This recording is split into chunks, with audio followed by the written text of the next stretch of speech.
I love Stalker. Even though I bought it like a year and a half ago, it still managed to get to my top 3 when it comes to games. I still don't know if I like Postal 2 or Stalker Shadow of Chernobyl more. But first of all, what even is Stalker? Well, Stalker is a game series developed by GSC Gameworld. First iteration is Stalker Shadow of Chernobyl, which is a FPS survival horror game released on 20 March 2007, but the idea of Stalker game dates back to 2001 when the project was called Stalker Oblivion Lost. Game runs on an X-Ray engine, also developed by GSC Gameworld. Action takes place in Chernobyl in Ukraine, where after the first historical disaster comes another one that changes the normal area of Chernobyl into a dangerous place full of anomalies, artifacts and mutants. The interest in the exclusion zone grew and people started to travel there. After some time they created groups called factions. Some people are in the zone for money, some are there to understand what's going on, others just want to protect the world from the unknown threats. Also, games were inspired by a book called Roadside Picnic written by Arkady and Boris Strugatsky.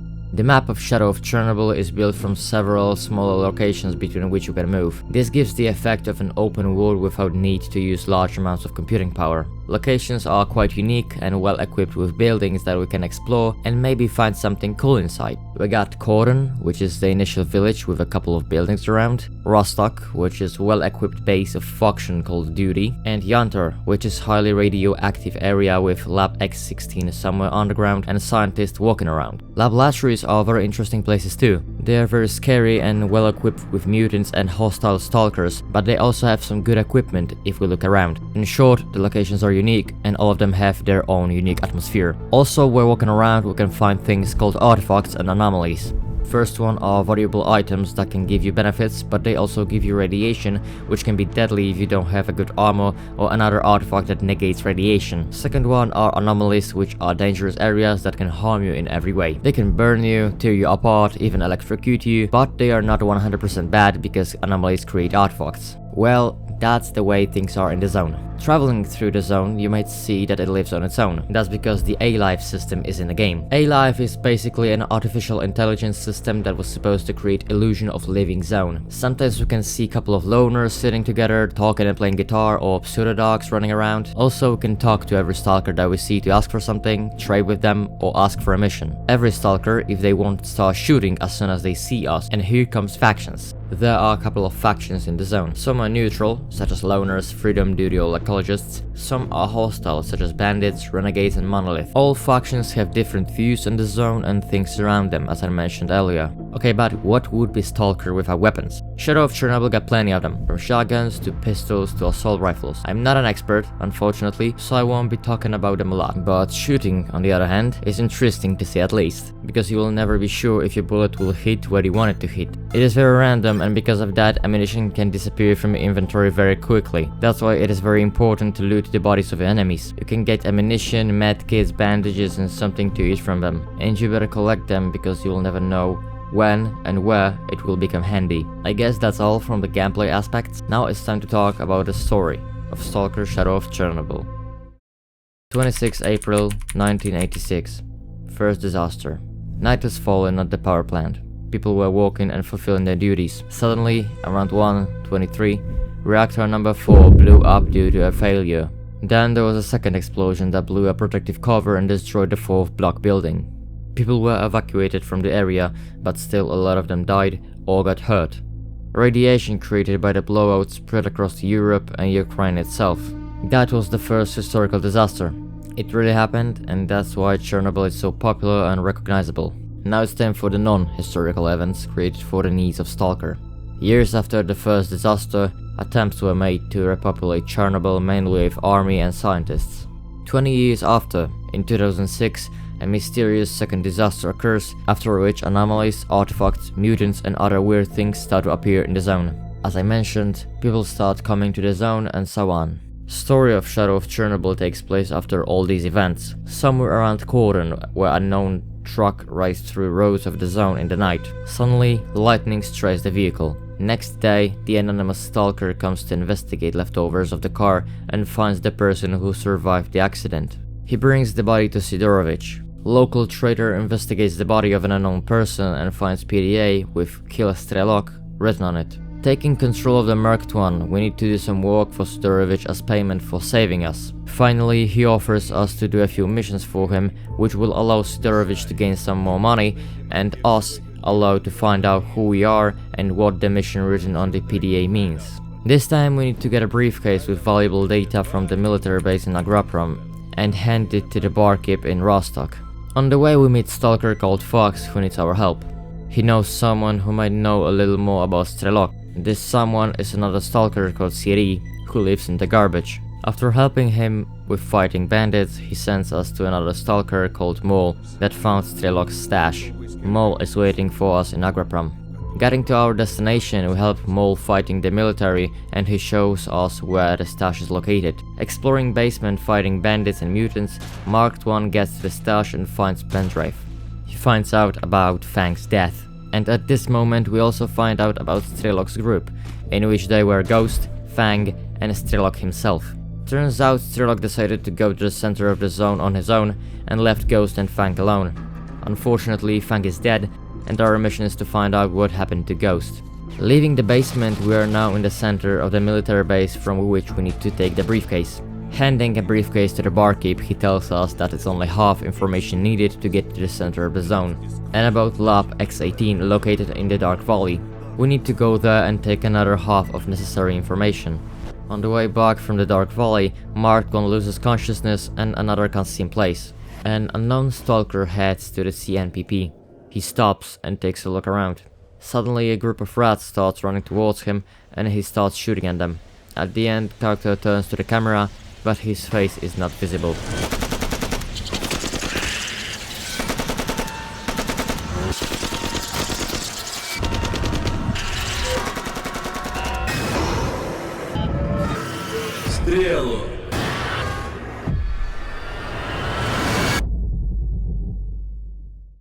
Marked One regains consciousness and we continue our journey. This time Barkeep tells us about a machine called Brain Sculpture, which is kind of experimental emitter.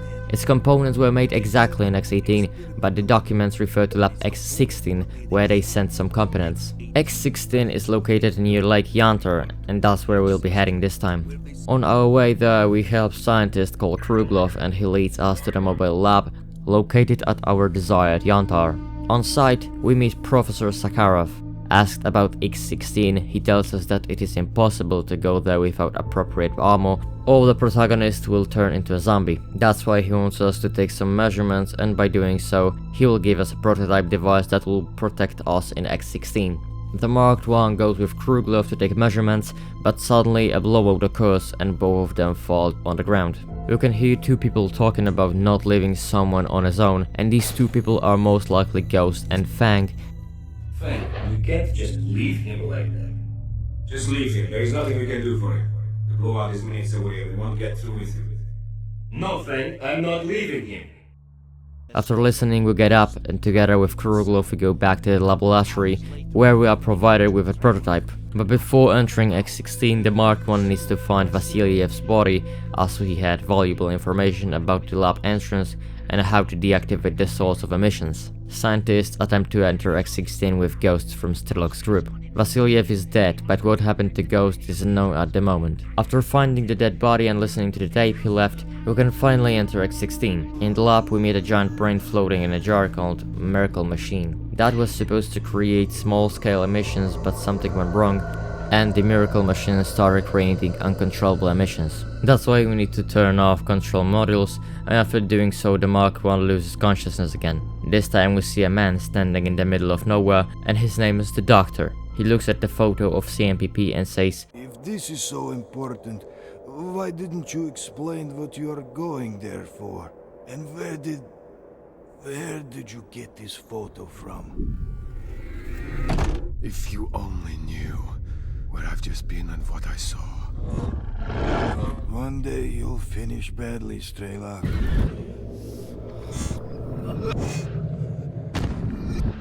Hold on, son. You're going to make it.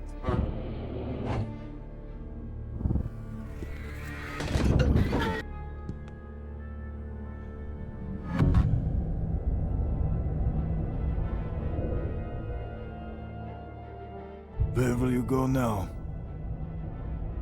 To the north.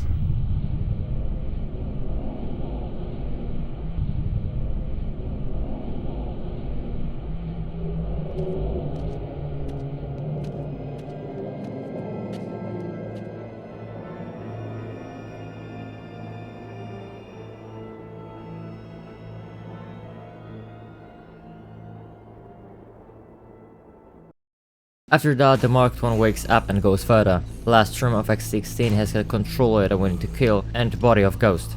Yes, Ghost is dead and the only thing he left were the documents from the lab and this note. Where the hell are you, Strelok? Damn. And Doc's gone, I could really do with her help right now. When I get back from the mission, I'm gonna find the guide at the perimeter. He goes there a lot. And he may help me find Doc. And if Strelok's still alive, Doc will know for sure where to find him. Anyway, that's for later. And now I'm all alone. On this stinking underground mission. Vasiliev doesn't count, he's just a burden which I'll have to protect. Vasiliev lost it at the very last moment. And when the door opened, he ran off instead of deactivating the lower consoles. I shouldn't have relied on him. Strelok was right to mistrust those lying dogs. My only chance is to get to the door before the controller. Vasiliev lost it at the very last moment, and when the door opened, he ran off instead of deactivating the lower consoles. I shouldn't have relied on him. Strelok was right to mistrust those lying dogs. My only chance is to get to the door before the controller. Turns out that Ghost wants to find Strelok, but now he's trapped in the X-16. Vasiliev left him alone, and the only chance for him to leave was to get to the door before the controller that we killed a moment ago would get him. As you can see, he didn't manage to escape. Giving Barkeep freshly collected documents, he tells us more about Brain's culture. The machine is located in the Red Forest and it prevents Stalker from coming too close to the center of the zone. Our job is to disable it, so the entrance to the center can be unlocked. After the conversation on our PDA, 2 missions appeared instead of 1. Main mission, which is disabling Brain's culture, and the optional one, which is talking to the guide. At this stage of the game, we have to make a choice. We either go to the guide that appeared on the map, or ignore him. If you ignore him, you won't be able to get the coder from a stash in Pripyat and unlock the true ending of Shadow of Chernobyl. The only endings you can achieve are 5 endings correlated to the Wish Granter. But if you decide to talk to the guide, he'll tell you that the doctor is hiding in Strelok's stash. After getting the trap will be activated and a cutscene will be initiated. Hey, Strelok! Strelok, come on, man, wake up! Oh, that's better. You had me worried. What the hell are you doing, man? Have you lost your memory or something? You were the one who suggested that we take this precaution. Oh well, at least you're still alive. Look, Strelok, we've got no time, so I need you to listen to me. Everything you have said about the monolith is true. All of it. It is just an illusion manufactured in a lab next to the sarcophagus. And nobody who reached the monolith has ever come back. Looks like they have died there. But anyway, while you're away, I dug up some more info. And basically, there is a decoder to open the door which leads to the monolith controls. This decoder is hidden in a stash in Pripyat. Now I'm going to give you the coordinates of this stash, and I'm giving you the key to open it. I want you to take the decoder, and I want you to find the door in the sarcophagus. And then you'll know what to do. But it seems that this is the only way of uncovering the zone's real secret. This is the one you have been trying to work out, Strelok. Turns out that Mark I was Strelok the whole time. The doctor also says that Strelok was right, and the monolith is just an illusion manufactured in the lab next to the sarcophagus. Monolith refers to not only the faction, but the giant glowing stone in the center of the zone, also called the Wish Granter. As the name suggests, it grants wishes, but every wish said by anyone gets a little twisted, and the person who wishes usually ends badly. Fortunately, the doctor provides us with information about the decoder hidden in Pripyat, and that can open the door in sarcophagus which leads to the monolith controls. And we will be able to uncover the zone's biggest secret. Getting closer to the brain scorcher, Strelok starts seeing hallucinations of mutants running towards him. Ending up in an underground facility again, we manage to disable the machine, and thanks to that, unlock a way to the center of the zone.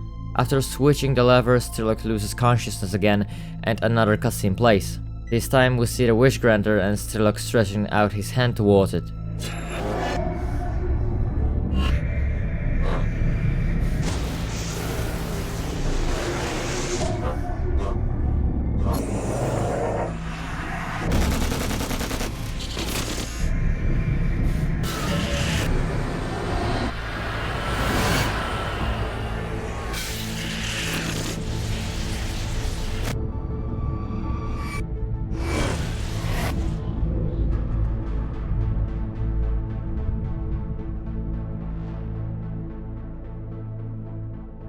What you want is here, Stalker. Come. On the surface, we found out that everyone is heading towards the center, and we can join a group of veterans to get closer to the sarcophagus. If you talk to the guide and the doctor, you can take the decoder and go further. Now we are in the CMPP area, which is full of military and monolith soldiers, but the main goal is to get to the sarcophagus. After doing that, we have a choice to go straight to the wish granter or go back a little and find the mysterious door. Now, if you didn't talk to the guide or just want to be deceived by the big crystal, you can see 5 different endings depending on your playstyle, choices and equipment. The positive ending. To get that, you need to have excellent reputation among stalkers. Both duty and freedom factions leaders must be alive, and you need to have less than 50,000 rubles in your inventory. Strelok then says that he wants the zone to disappear. Scene changes to the protagonist standing in a field of grass and trees. Strelok opens his eyes and turns out that he is blind. So the zone disappeared, but only for him. The greedy ending. To get this ending, you just need to have at least 50,000 rubles in your inventory. Strelok will say that he wants to be rich, and after that the bolts and screws of the roof structure start to loosen and fall to the ground, killing protagonist.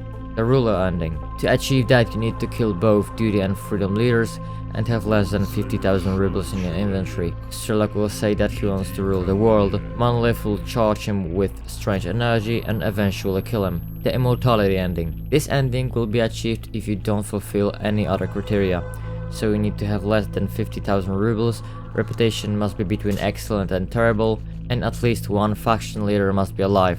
Strelok will demand immortality and be turned into a metal statue. The negative ending. To get this one, you need to have a terrible reputation, less than 50,000 rubles in inventory, and both faction leaders must survive. Strelok will say that humanity is corrupt, mankind must be controlled.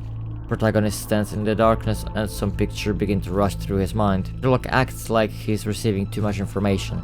Now, if you have the decoder with you at the sarcophagus, you can reject the calls of the monolith and look for the door which you can decode. Behind them you see a system that maintains the illusion of crystal. The only thing you can do is destroy this strange glowing object, and after doing that you can talk to the sea consciousness. It will answer a couple of questions, and this is how the conversation looks like. Well, ask them, and then we can decide what to do with you. We are the result of an experiment aimed at creating a super consciousness called sea consciousness. The consciousnesses of 7 volunteers were connected during the experiment, leading to the creation of the super consciousness that is us. We immediately subordinated those who were conducting the experiment and assigned them to tasks we needed them to carry out. According to our calculations, Earth is surrounded by a special informational field, the so-called noosphere. It includes all the inhabitants of the planet with cognitive abilities. Our main goal was to make small adjustments to the noosphere, allowing us to remove things like anger, cruelty, greed, and other negative factors from the planet. Individuals are unable to affect the noosphere, but sea consciousness could. Unfortunately, we made a mistake, and our interference spawned the zone, which we had been trying to contain ever since. What you see is the result of ill-considered intervention in the Earth's noosphere. Attempts to affect the noosphere brought about a local crack. The zone is simply the visible manifestation of this crack. The underlying problem is far greater than you can imagine. It was the best place. After the explosion in 1986, there were very few people left in this area, and we could work without fear of being found. Further, there are many powerful antennae here, which are extremely important for our cognitive optimization experiments. No, we had nothing to do with that. Most of us were only starting out in science back then. The Chernobyl zone was not used as a testing site for experiments until 1989. You're a bolt that fell out of the machine. Unfortunately, that did not come to our attention for a long time. From the moment the zone was formed, many people have tried to get to its center, but we cannot let that happen. Humanity is not ready for the truth. That is why we recruited stalkers by promising them the fulfillment of their most coveted desires. Once recruited, they would be sent to protect the zone's secret. The transports we use to send our marked agents into the zone. They infiltrate the stalker community and carry out our orders without realizing it. Unfortunately, more than half of stalkers die during transportation. The zone is very unstable. You are one of our agents sent to kill Starlight, and we're now trying to work out how we made that mistake. Stalker is a coded acronym, which we use to mark agents programmed for particular missions. Your mission as our agent was to kill Strelak and his group. They got too close to finding out things they shouldn't know. We created a network of psi fields on the way to the zone center in order to recruit agents. You know one of these fields by the name of Brain Scorcher. When a stalker attempts to reach the zone center in order to fulfill some wish, we acquire control over his consciousness and program him to a specific mission. A mistake was made, and your mission was to kill yourself.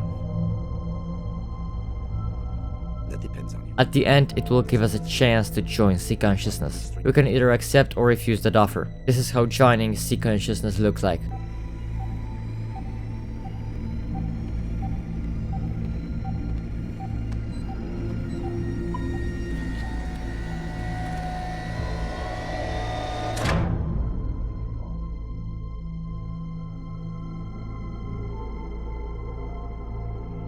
I haven't seen Strelok in a long time. Is he dead already? Although he is hardy as a cat, he should be okay, I think. But well, let's leave this place, pal. Let's have some dinner. I know that you're more interested in that than our old friend.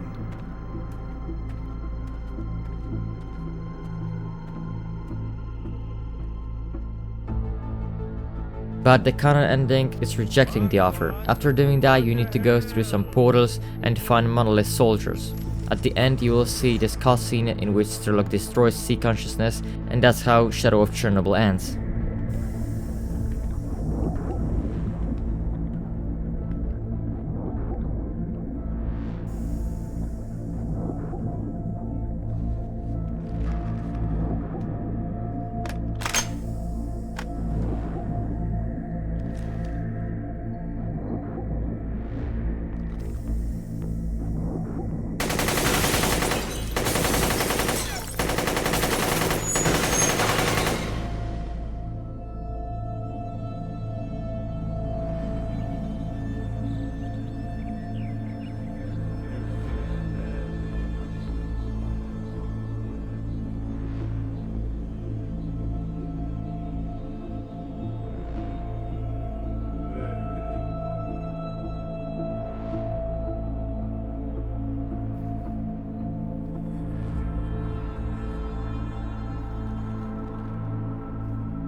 I don't know whether I was right or wrong. I guess I'll never know. But I made it. And I guess I should be thankful for that.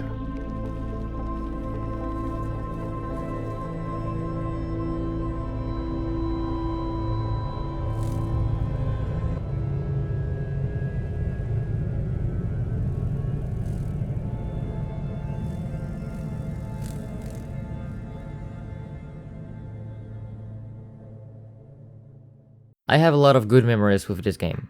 Even though I bought it like a year and a half ago, the graphics might not be the best and it might have some bugs on the way, but overall for me it's a pretty cool game and I'd say it's worth at least giving it a try. For me, atmosphere is great and factions are a good topic to talk with your friends, especially if you like freedom and he's taking duty's side. And that is all I had to say about Stalker Shadow of Chernobyl. I will probably make a video about Clear Sky and Call of Pripyat, but I have to complete those games first. And for now, Have a great day and see you in another video.